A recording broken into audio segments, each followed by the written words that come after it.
प्रभु यीशु पर विश्वास की अद्भुत कहानी। गहरे जंगलों के पास एक छोटे से गांव बेतलेहमपुर में एक अनाथ बालक रेहान रहता था।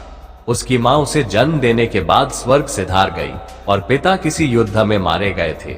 गांव के लोग उसकी मदद तो करते, लेकिन उसे स्नेह और अपनापन किसी से नहीं मिला। रेहान दिन रात सोचता कि यदि ईश्वर है तो उसने उसे अकेला और बेसहारा क्यों छोड़ा।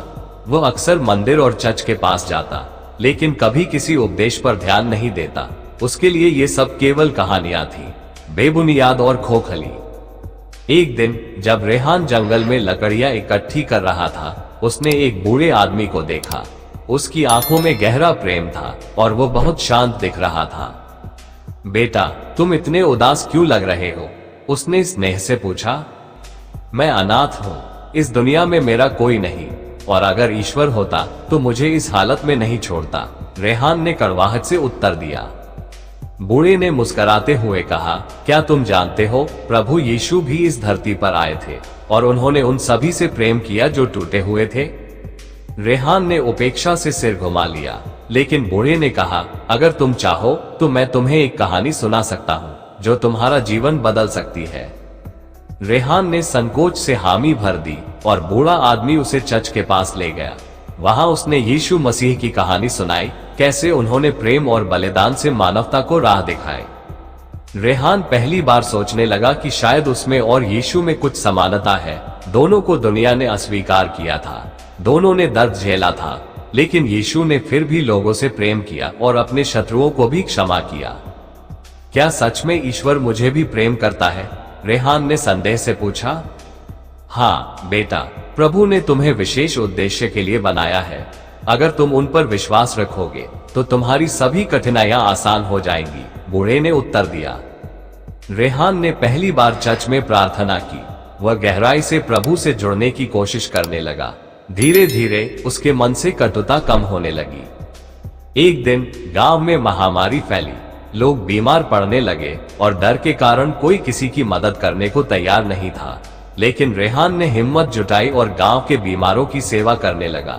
वह चर्च में जाकर ईश्वर से प्रार्थना करता और बीमारों को दवा और भोजन पहुंचाता। लोग हैरान थे कि वो लड़का जो कभी ईश्वर के अस्तित्व पर संदेह करता था, अब दूसरों के लिए सेवा में लगा हुआ था।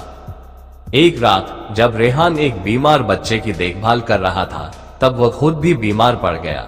उसकी हालत बहुत खराब हो गई और डॉक्टरों ने जवाब दे दिया। उसी रात रेहान को एक स्वप्न आया। उसने देखा कि एक उज्जवल रोशनी उसके पास आई और एक कोमल हाथ ने उसके माथे को छुआ। डरो मत बेटा, मैं तुम्हारे साथ हूँ, एक मधुर आवाज आई। सुबह जब उसने आंखें खोली तो उसकी बीमारी जा चुकी थी। गांव के लोग इसे चमत्कार मानने लगे। अब रेहान का विश्वास और मजबूत हो गया था। उसने प्रण लिया कि वह यीशु के प्रेम और करुणा को दुनिया तक पहुंचाएगा। वह गांव-गांव जाकर लोगों को यीशु के संदेश सुनाने लगा, प्रेम, क्षमा और सेवा का। धीरे धीरे रेहान एक महान प्रचारक बन गया। वह अनाथों के लिए एक आश्रम खोलने लगा, जहां वह सभी बेसहारों को शरण देता और उन्हें यीशु के प्रेम के बारे में बताता। कुछ सालों बाद रेहान का नाम दूर दूर तक फैल गया। उसके द्वारा स्थापित चर्च और आश्रम हजारों लोगों के लिए आशा का केंद्र बन गए। उसने अपने जीवन को यीशु की शिक्षाओं के प्रचार के लिए समर्पित कर दिया। अब जो लड़का कभी अपने जीवन को अर्थहीन मानता था, वह हजारों जीवन में प्रकाश फैला चुका था। रेहान की कहानी हमें सिखाती है कि जब हम प्रभु यीशु पर विश्वास करते हैं तो हमारी सबसे कठिन परीक्षाएं भी आशीर्वाद में बदल सकती है। ईश्वर हमसे कभी दूर नहीं होते, बस हमें अपने दिल को खोलने की जरूरत होती है। यीशु ने कहा, डरो मत, केवल विश्वास करो। ऐसी ही ज्ञानवर्धक वीडियो देखने के लिए चैनल को सब्सक्राइब करें। वीडियो को लाइक करके कमेंट में थैंक्स गॉड जरूर लिखें। जय हिंद।